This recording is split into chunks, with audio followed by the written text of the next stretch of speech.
Hello everyone. Well, last week I made the video, showed you we had some new chicks hatched, had more on the way.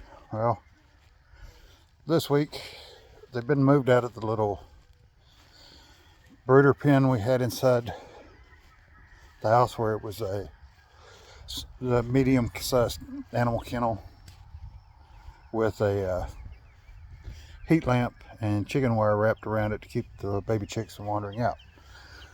And I said, we were doing that for the first 3 days to keep them inside. Now we've moved them out to the big brooder pen. And let me flip the camera around.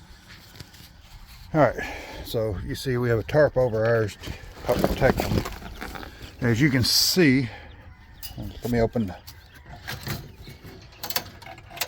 We have actual heat lamp. We have boards in there from other stuff to stand on, give them exercise. As you can see, we're up to 6 chicks. We thought we were going to have 9 chicken eggs hatched, but 3 of them didn't hatch. So there's 2 Americana, 1 Marin. All 3 of them, their daddies are the old frizzle rooster I showed you. Then as you can see, we got 3 game hens. I'm not sure what kind of game chickens those are, but they're, see, the 2 big ones looking at the camera are the Americanas. The little one's kind of ducking down, and the other one that just walked off camera were game chickens. Then you see the Marin, and then the 2 other game chickens. You can see they're much smaller. And got a predator trying to get in there with them. Let me move over to the other side. It's actually large hutch. We have the option of walling in the middle. See, heat lamp, regular lamp. That way, in the daytime, if it gets too hot, they can come over here. Nighttime, as temperature drops, they can go move closer to the extremely warm heat lamp. What I'm doing now is I'm going to move their water and food.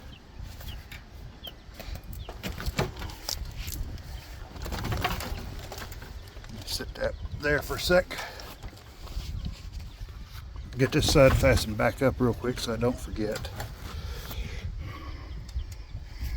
Now I can come back over here.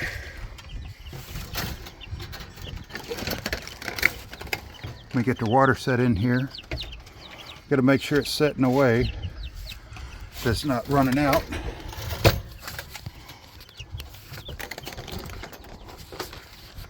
And set their feet in.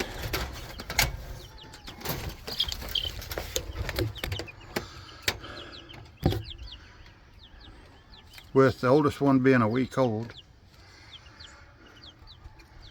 and the youngest one being, I think it was 4 days ago he hatched, or she hatched.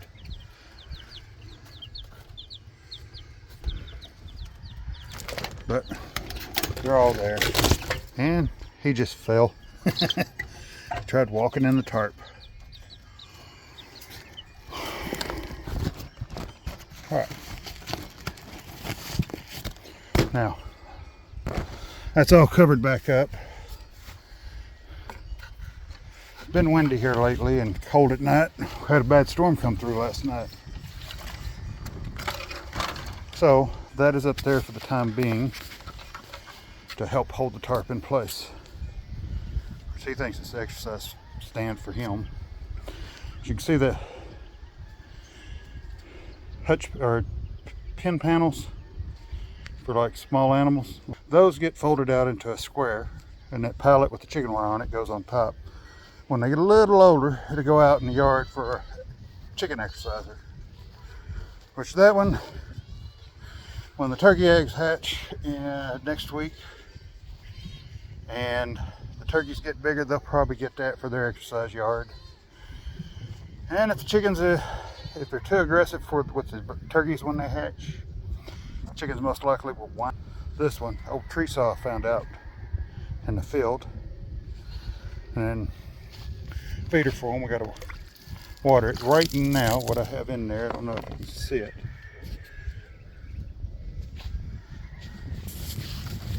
Some people are going to try to tell me it's something else, but because the leaves look different to them, but that is a Texas star hibiscus. It's actually a species of hibiscus.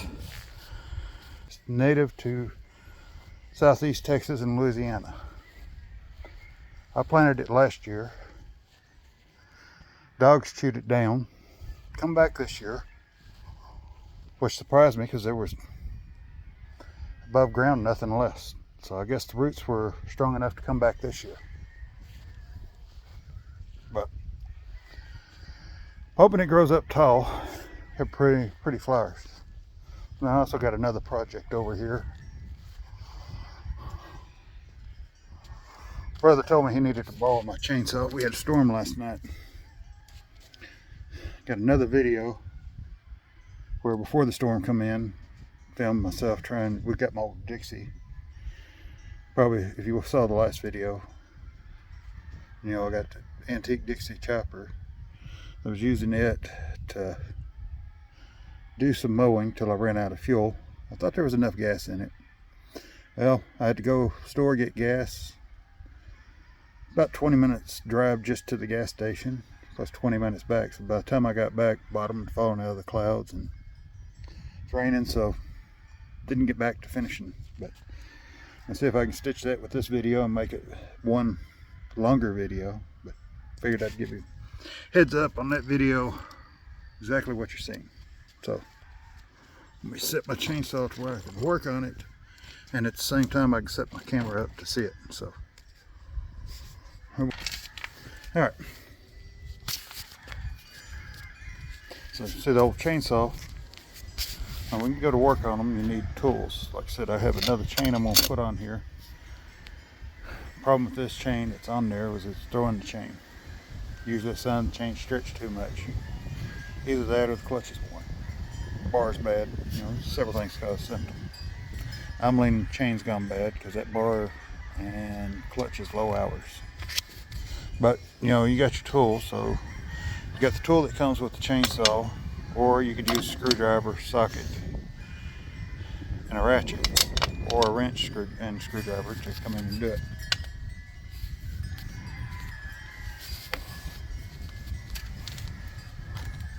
All right, this cat is Queenie. She's a rescue, you could say. We didn't rescue her. She showed up here and chose to move in with us. All right, I'm gonna move this out of the way of my work area.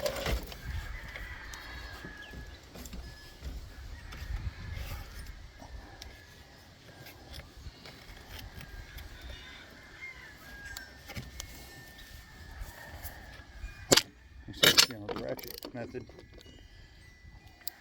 is also, you come in there, just take the ratchet, put it on, and get the right size for it, and you just go along. But they already broke free, so just put it on there, the tool, and it just walks it around like taking a cap off a soda bottle.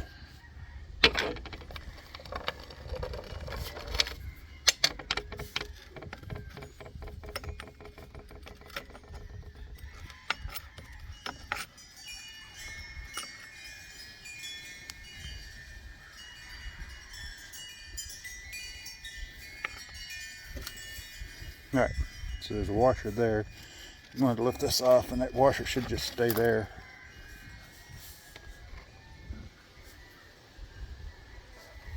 Now, so those two nuts, you see one is a crown. It kind of has a crown on it, so it doesn't require the washer. The other, it's just a regular nut, and they're dirty from dirt, sawdust, oil from the ball oil. Alright, so take the chain off. Now when you take the chain off, you pay careful attention to the teeth direction and orientation of the bar. As you can see, over time that bar's kind of wore on that side, so it's been flipped over to wear it on the other side. Alright, so chain, teeth orientation, sprocket, teeth into the fingers of the sprocket on the tip. Now this, and to have checked that bar out, the bar is good.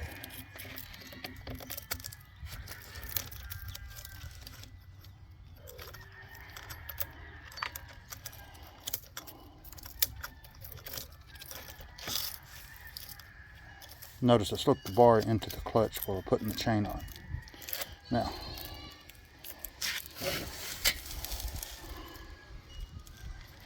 there's a little tooth that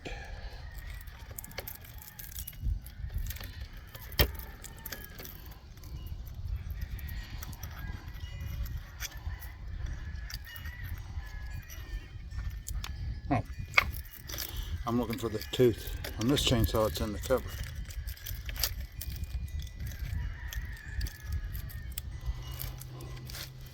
Most chainsaws I've dealt with. So there's my chain adjustment. And there's that tooth I'm looking for that goes in the bar. So I want to set it down. As you can see, that slipped in there. Now, just get my nuts back on. And then, like I said, that one, don't need the washer for the type of nut it is, or the way the nut is made. And then to make it easier, I just slip this back on while I hold that cover in place.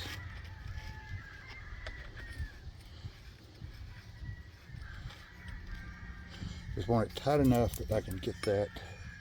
So now I adjust my chain.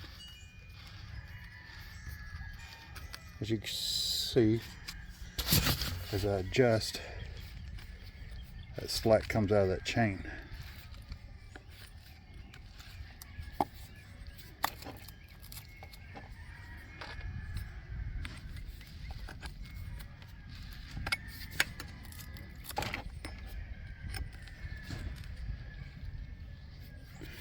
Kind of want to feel for the tension. You want enough that you can adjust that. Now,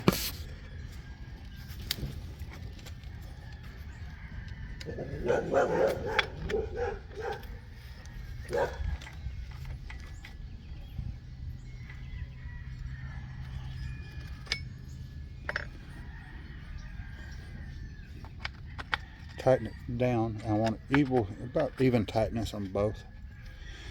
And then I want to check on. Could take that kickback brake off so I can verify. Alright, so I'm going to loosen that back up.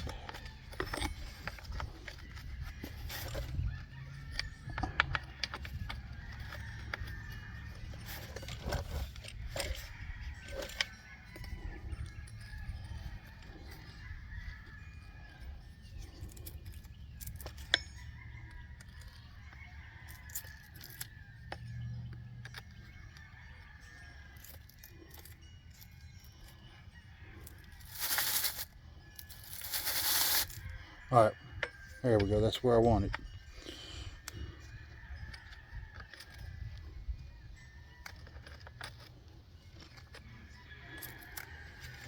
Alright, there we go. Now, just need to mix up some 2-cycle mix. And that old chainsaw is ready for my brother to come by, pick it up, and go cut up the trees he's going to knock down at his house. And I'm going to take my other chain,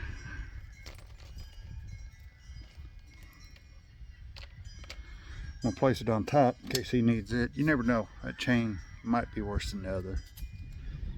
It's been a few years since I used that particular chain. It was still good when I took it off. So I got chain, 2-cycle oil, and my chainsaw tool there. Alright, yeah, I'm going to see if I can stitch the mowing video on there with this one. I'm going to edit it if I'm unsuccessful. yeah, y'all be getting 2 videos. Y'all take care.